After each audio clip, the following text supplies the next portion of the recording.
o deputado seguramente não quer ser isentado quando ele compra um livro, né? Ele tem salário suficientemente alto para comprar e pagar imposto como todo mundo. Nós temos que auxiliar justamente os mais pobres e os mais frágeis. Então vamos dar o livro de graça para o mais frágil e para o mais pobre.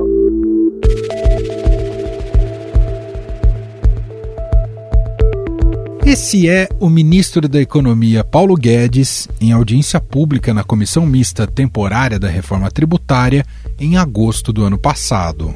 Na época, o ministro tinha acabado de enviar ao Congresso a primeira fase da proposta de reforma tributária do governo.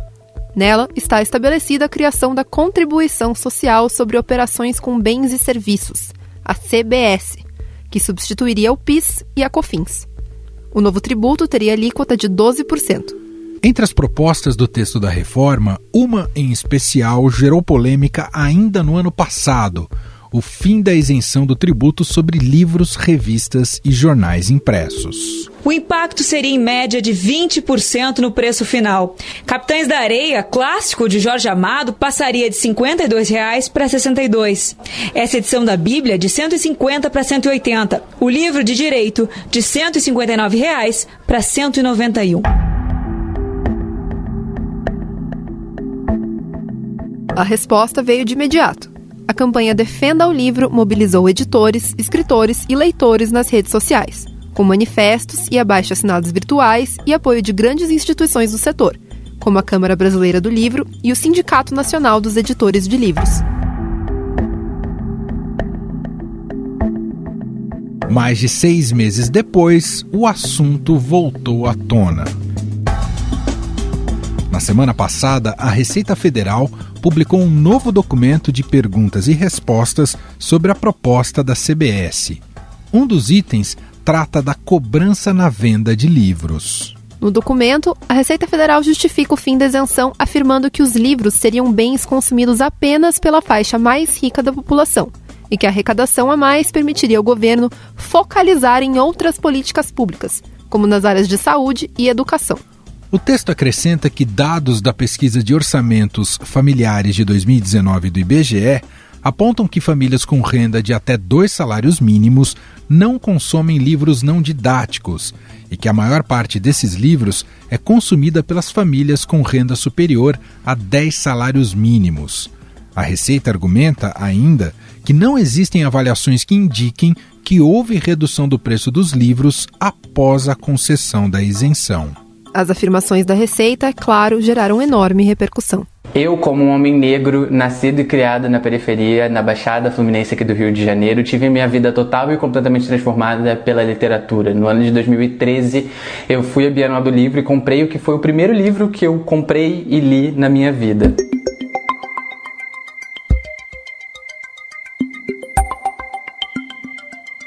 Aqui a gente ouve o influenciador literário Alec Costa, administrador do perfil Bookaholic no Instagram. Esse é um depoimento concedido por ele ao Estadão na última semana. A partir daí, eu descobri o meu lugar no mundo, eu descobri que eu posso ser o que eu quiser, que eu posso fazer o que eu quiser, que eu posso estar onde eu quiser e principalmente descobri o que eu queria fazer da minha vida e hoje consigo exercer minha profissão. E é no mínimo curioso, engraçado, extremamente desonesto essa afirmação de que vamos taxar os livros porque afinal de contas só os ricos leem. Eu fui criado na cidade de Belford Roxo, que não tem uma livraria, não tem uma biblioteca, nada do tipo, nenhum incentivo à cultura e à produção de literatura, e não acho de forma alguma que taxar os livros e impossibilitar ainda mais o acesso a esse tipo de informação, a esse tipo de crescimento pessoal vai mudar ou vai ajudar em alguma coisa.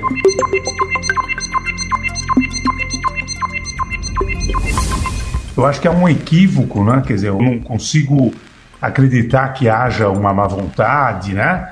Alguma coisa contra o setor. Eu acho apenas que é uma visão que não corresponde à realidade. Aqui a gente ouve o Samuel Seibel, presidente da Livraria da Vila. Primeiro, porque não é verdade que numa camada mais desfavorecida, vamos dizer assim, um poder aquisitivo menor, não haja leitor. Isso é um equívoco muito grande. É claro que eu entendo, reconheço que, para uma certa camada da população, o livro não é uma prioridade se for comparado com moradia, com alimentação, com uma série de coisas. Isso é uma outra questão, né? Eu acho que essa premissa da Receita seria até uma realidade se não houvesse um público leitor, se o leitor tivesse resumido a uma certa camada da população. Isso não é a realidade, o que leva até um segundo ponto, vamos dizer assim, e por que existe uma camada da população com poder aquisitivo menor, que até compra menos livros, nós vamos perpetuar essa situação? Quer dizer, eu acho que a maldade, vamos dizer assim, do raciocínio é isso, né? Eu acho que o que a gente tem que considerar é que cada vez mais a gente tem que trabalhar para diminuir uma desigualdade que existe no país, para ter uma educação melhor, que vai levar mais oportunidades e a mais leitura, inclusive. O livro está intrinsecamente ligado a uma educação mais ampla, né? E se a gente não pensar agora, vai sacrificar lá na frente, quando isso eventualmente acontecer, vai acontecer aos poucos, né? Assim espero pelo menos. Então o livro vai fazer parte desse universo. Eu acho que pode-se pensar em estratégias melhores para atingir esse público, mas certamente punir, vamos dizer assim, o mercado como um todo, e principalmente essa população que consome menos, mas consome e que vai ficar até mais longe da possibilidade desse consumo.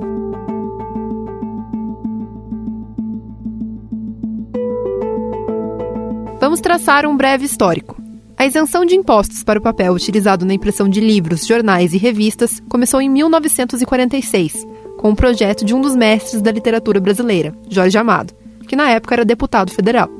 A luta, inspirada nas reivindicações de intelectuais, editores e escritores, pretendia tornar a matéria-prima acessível às diferentes vozes presentes no debate público, garantindo a livre manifestação do pensamento e discussão de ideias.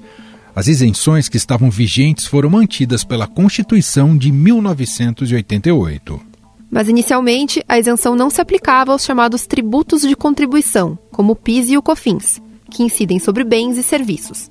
Foi em 2004 que a alíquota desses tributos sobre os livros foi zerada. Se a proposta da reforma de voltar a tributar os livros com a nova CBS for concretizada, como isso deve impactar o mercado editorial e os leitores brasileiros? Sobre isso, vamos ouvir o presidente da Abrelivros, que é a Associação Brasileira de Editores e Produtores de Conteúdo e Tecnologia Educacional. É o Ângelo Xavier. Tudo bem, Ângelo? Seja muito bem-vindo. Olá, Emanuel. Tudo bem? Muito obrigado pelo convite. Na avaliação da Abrelivros e com quem o senhor conversou, que tipo de impacto pode ter caso isso se concretize na reforma tributária, Ângelo?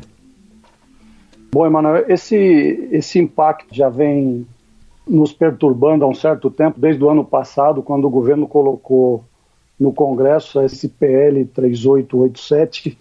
Quando o livro teve esse benefício da alíquota zero, a gente assistiu uma queda de preços bastante importante. De 2004 até 2019, os estudos indicam que houve uma redução de 40% no preço médio de livros. E na contramão desta redução de preço, houve um crescimento da venda de livros. Ou seja, o livro mais acessível gerou mais vendas. Esta CBS nos colocaria numa situação de sair de alíquota zero para uma alíquota 12. Quer dizer, é um absurdo que levaria a uma quebradeira da cadeia. A cadeia já está muito fragilizada. As livrarias nos últimos anos quase que estão desaparecendo no Brasil e muitas editoras dificilmente sobrevivem a uma taxação de 12%. Então, afetaria toda a cadeia e, claramente, a população que seria a mais prejudicada diretamente porque paga essa conta. Então, a gente se preocupa muito. E, se me permite, no meu caso, que venho do mundo do livro escolar, é pior ainda, né? Porque o livro escolar, que é usado para a educação do povo, também vai ser impactado por esse novo tributo. Então, a gente vê com muita preocupação e o efeito pode ser muito danoso a toda a cadeia. Você mencionou um ponto que eu queria abordar, Ângelo, que é que o mercado editorial já não tem tido anos muito fáceis aí nesses últimos tempos. Como que essa nova perda pode impactar ainda mais um setor que já tem enfrentado dificuldades? É um desastre. A gente teme muito pela quantidade de publicações. O Brasil sempre foi um país que lançou muitos novos autores, novas publicações todos os anos. A gente assiste às premiações aí, o Prêmio Jabuti e as demais premiações. É gente nova a cada ano chegando nesse mercado. Então, o Brasil sempre foi muito promissor nisso. E isso é uma coisa que tende a cair muito, né? Vão sobreviver umas poucas editoras, vai existir uma concentração gigantesca, as livrarias e distribuidores tendem a quase que desaparecer e a gente fica na mão basicamente de vendas online. Então é uma preocupação grande de uma transformação na cadeia toda, né? E uma coisa que a gente teme muito também é a famosa bibliodiversidade, ou seja, a quantidade de novos títulos que todos os anos aparecem no Brasil e que isso tende a cair bastante. Ângelo, isso que você está falando é muito importante, porque não é só uma questão de lançar livros comercialmente lucrativos e rentáveis. Há também todo um trabalho de curadoria que é de ultra relevância para ter diversidade de leitura no país. E se já é difícil, né, com alíquota zero, imagine tributando isso, não é, Ângelo? Não, sem dúvida. E a teoria de que eu repasso esse imposto para o leitor final e ele pode pagar, isso é uma bobagem muito grande, vai me desculpar, porque encarecer o livro é diminuir o acesso. As pessoas querem ler, elas não leem mais porque tem dificuldade financeira e com as crises a gente sente isso, quer dizer, se você tem um alto índice de desemprego, imediatamente as vendas de livro despencam. Se o país começa a melhorar, as vendas de livros crescem. Todas as pesquisas de leitura que a gente tem informação, por exemplo, o Instituto ProLivro realiza uma pesquisa de nível de leitores. O ano passado saiu a última pesquisa. As classes menos favorecidas, elas querem ler, elas leem muito e só não lê mais por dificuldade financeira, né? Então, essa é uma preocupação grande que a gente tem, sim. Ângelo, só me tira uma última dúvida. O senhor acredita que uma mobilização da Abre Livros e outras entidades, e mesmo a sociedade civil, pode ter um impacto político importante? Você acredita na reversão dessa visão torta que a Receita Federal e elitista que a Receita Federal apresentou nesse documento? Sim, eu acredito, e a gente tem vivido isso desde o ano passado. A gente teve, por exemplo, uma mobilização de um grupo de meninas, de jovens meninas, que pela internet formavam um grupo de leitura. Quando elas tiveram notícia de que o livro estava ameaçado por essa taxação, elas puseram um abaixo-assinado circulando pela internet e em um mês, 2 meses, elas coletaram mais de 1 milhão de assinaturas. E a gente entregou esse abaixo-assinado para os políticos. Eu participei dessa entrega. Naquele momento, quem recepcionou esse abaixo-assinado foi o senador Major Olímpio, que recentemente faleceu, infelizmente uma perda aí para o mundo do livro, porque ele era um defensor ferrenho da não tributação do livro, e isso causou um impacto muito grande nos políticos. Então eu acho que, mais do que o envolvimento das classes relacionadas ao mundo do livro, a sociedade civil, ela é o fiel da balança em qualquer movimento político lá em Brasília. Então eu acredito muito nessa mobilização, e isso sim faz a diferença, e isso sim pode reverter essa tentativa. E os argumentos usados pela equipe da Receita Federal são argumentos muito enviesados, que infelizmente não são reais. E se a gente, como empresários, como envolvidos com a educação, com os livros, nós de maneira nenhuma somos contrários a uma reforma tributária no Brasil. Agora, uma reforma ampla, que trate todos os problemas desta tributação que o país sofre. Usar uma peça única como essa CBS para chamar de reforma tributária me parece pouco sensível por parte dos tributaristas do governo federal. Ângelo Xavier, presidente da Abre Livros. Ângelo, obrigado pela atenção aqui com a nossa reportagem. Um abraço e até a próxima, Ângelo. Muito obrigado a vocês e estamos à disposição.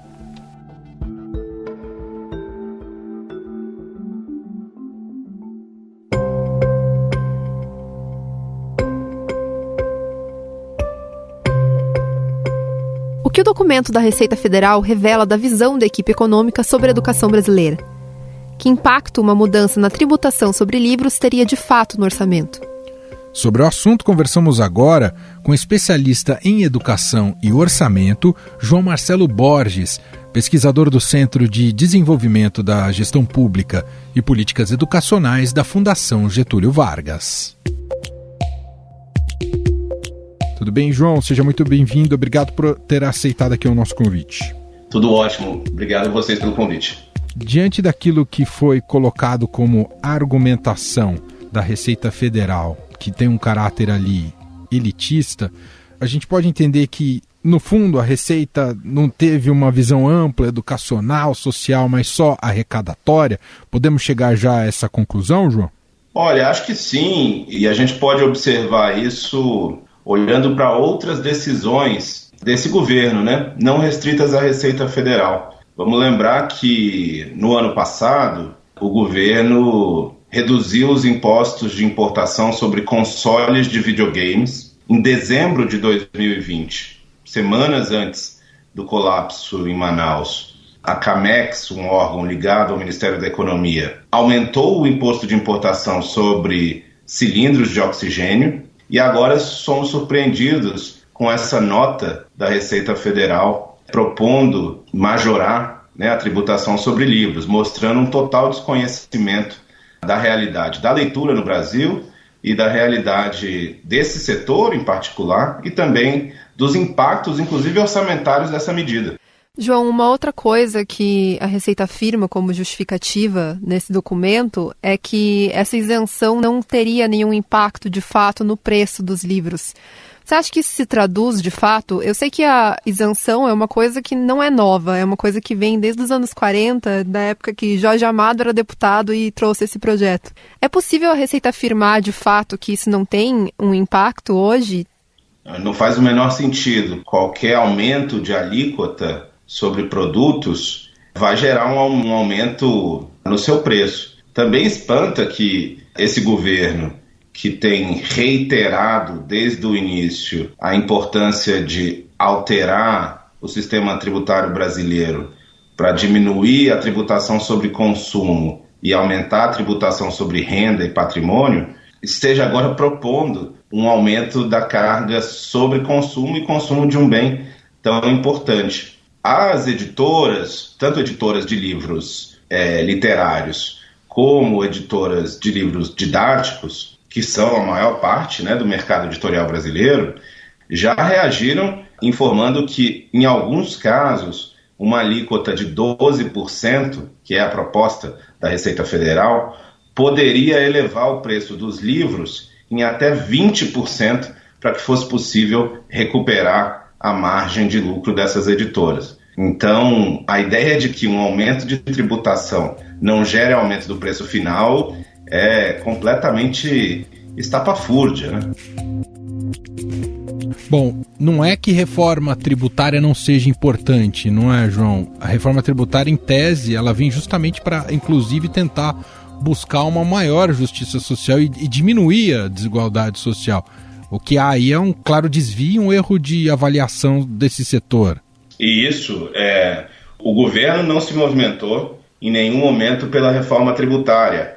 Há uma proposta de reforma tributária dentro do Congresso Nacional, já avançada. Isso é mais uma medida pontual, de novo, alienada da realidade, mas que não resolve tanto o caos tributário brasileiro, nem diminui a carga tributária. Lembrando que, por exemplo, esse ano é o terceiro ano em que a gente vê um aumento real do imposto de renda, dado que o governo não corrigiu a tabela de rendimentos do imposto de renda. Ou seja, estamos no terceiro ano seguido em que, na prática, as pessoas pagam mais imposto de renda porque o governo não faz o reajuste dos valores da tabela de imposto de renda. Seria excelente essa discussão se dar no quadro de uma reforma tributária ampla que, reitero, deveria buscar simplificar o sistema tributário e diminuir a enorme concentração que nós temos hoje de tributação sobre bens de consumo e aumentar a tributação sobre renda e patrimônio. Isso sim seria fazer uma reforma tributária progressiva, né? Que fizesse com que as pessoas que ganham mais paguem mais impostos e as pessoas que ganham menos paguem menos. Hoje nós vivemos o exato oposto. João, nesse mesmo documento da Receita Federal, ela afirma que com a arrecadação a mais que viria desses impostos sobre os livros, os jornais, as revistas impressas, o governo poderia focalizar investimentos em outros tipos de política pública, como na saúde e na educação. Tem uma contradição aí na Receita Federal? Acho que tem uma e várias contradições, né, Bárbara, na própria equipe econômica. De fato, se houvesse interesse em canalizar o aumento da arrecadação com livros para, por exemplo, baratear o custo dos livros didáticos ou financiar conectividade para estudantes, essa proposta deveria vir junta, né? Isso foi só uma resposta, uma reação da Receita Federal à repercussão desse caso. Agora, por outro lado, chama a atenção que esse é um governo que, de novo, sempre fala da necessidade de desvincular as receitas tributárias de gastos.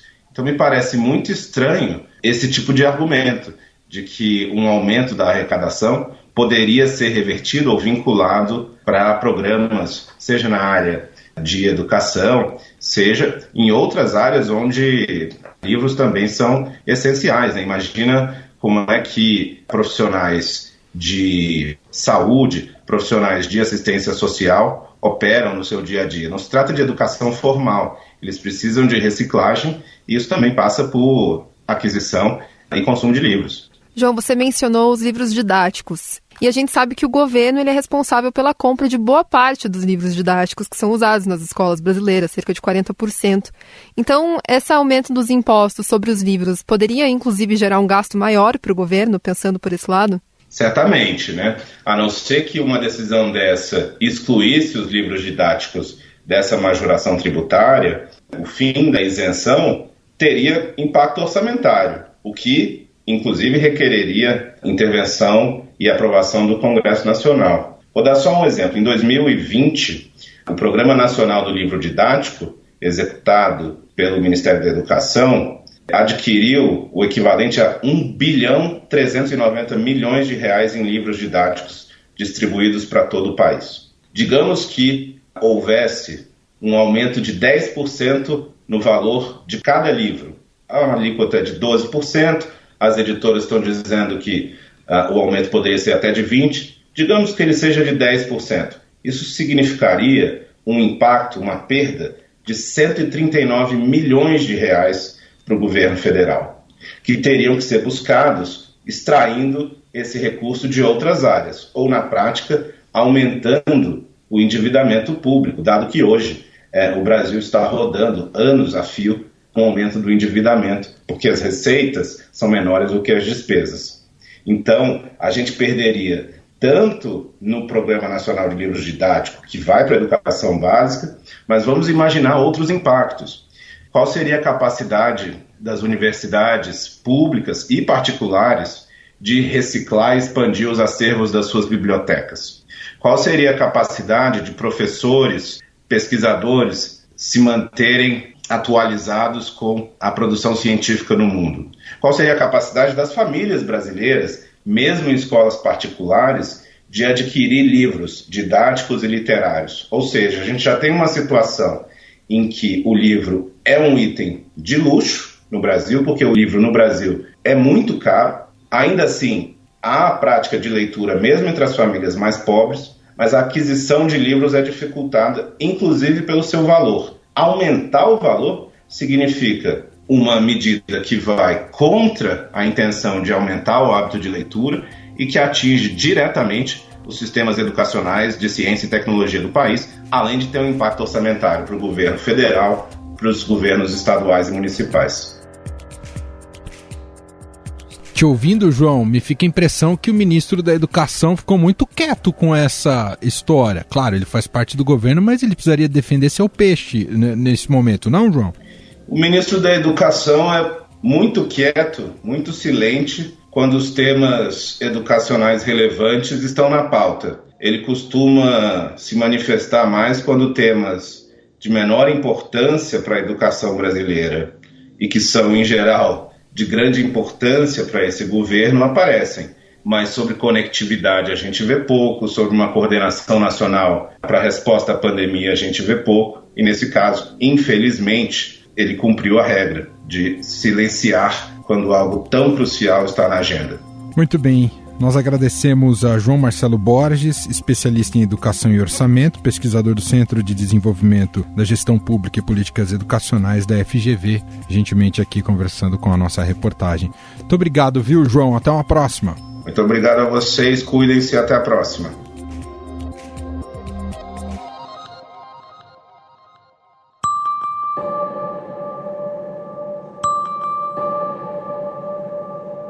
E afinal, a reforma tributária não deveria ter o objetivo de diminuir a desigualdade social? Como essa discussão deveria ser aplicada? Sobre isso ouvimos agora o doutor em Economia e colunista do Estadão, Pedro Fernando Neri. É possível diminuir a desigualdade com reforma tributária. Na verdade, muitos especialistas consideram que o sistema tributário é uma das principais fontes de desigualdade de renda no Brasil hoje. Isso pode ser feito tanto com uma reforma da tributação sobre o consumo, que é a proposta que gerou a polêmica sobre a questão dos livros, porque ela, ao unificar a tributação de todos os bens e serviços, permite com que a situação atual, que é cheia de distorções, seja atenuada, né? Hoje, mesmo quando a gente considera a tributação do consumo, a gente vê que o consumo dos mais pobres é mais tributado que o consumo dos mais ricos, que conta com mais isenções ou imunidades, por exemplo. Mas uma maneira ainda mais incisiva de combater a desigualdade de renda por meio do sistema tributário se daria pela reforma da própria tributação da renda, combatendo isenções e tributações favorecidas, por exemplo, no próprio imposto de renda, que faz com que brasileiros muito ricos paguem menos imposto do que brasileiros assalariados, por exemplo. Então, sem dúvida nenhuma, a agenda de combate à desigualdade no Brasil passa pela discussão do nosso sistema tributário. Estadão Notícias. E este foi o Estadão Notícias de hoje, segunda-feira, 12 de abril de 2021. A apresentação foi dela, Bárbara Rubira. E Emanuel Bonfim. Na produção, Bárbara Rubira, Gustavo Lopes e Ana Paula Niederauer. A montagem é de Moacir Biasi. E o diretor de jornalismo do Grupo Estado é João Fábio Caminuto. Para falar com a gente, mande seu e-mail para podcast@estadão.com. Um abraço, boa semana a todos, obrigado, Bárbara, e até mais.